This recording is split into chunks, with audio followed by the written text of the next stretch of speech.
J'entends souvent deux termes. C'est quoi la différence entre investir dans des actions et acheter des obligations? Bon, alors, les actions, c'est vraiment les titres de propriété. Okay. Quand on dit que vous êtes actionnaire de la CIE, de la SGCI ou bien de PALMSI, c'est que vous êtes détenteur d'une partie de la société. Bon, quand vous êtes actionnaire d'une société, la société va fonctionner toute une année, va dégager un bénéfice et va distribuer une partie du bénéfice. Là, il peut vous payer des dividendes. C'est ce qu'on appelle des dividendes. Et chaque année, les sociétés cotées à la BRVM paient des dividendes. Donc, à leurs actionnaires. Que l'actionnaire soit le plus gros, qu'il ait 80%, ou que vous ayez 1% ou 0,01, chacun a droit à un montant de dividendes par action.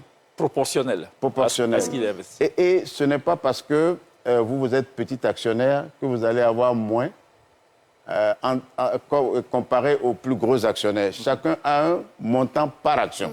Donc, plus vous avez d'actions, plus vous allez avoir de dividendes. Ça, c'est ce qui, je dirais, concerne la partie dans les action. actions. Ouais. Mais obligation, c'est une dette. C'est une dette, par exemple, qu'un État ou une entreprise contracte auprès des populations. Par exemple, l'État de Côte d'Ivoire, quand on dit que le Trésor public de Côte d'Ivoire a émis des obligations, c'est que le Trésor public de Côte d'Ivoire s'est endetté auprès des populations. Okay. En ce moment-là, ce n'est pas des dividendes qu'on va vous payer, mais c'est des intérêts. Et l'État vous dit en avance quel est le taux de rémunération des obligations.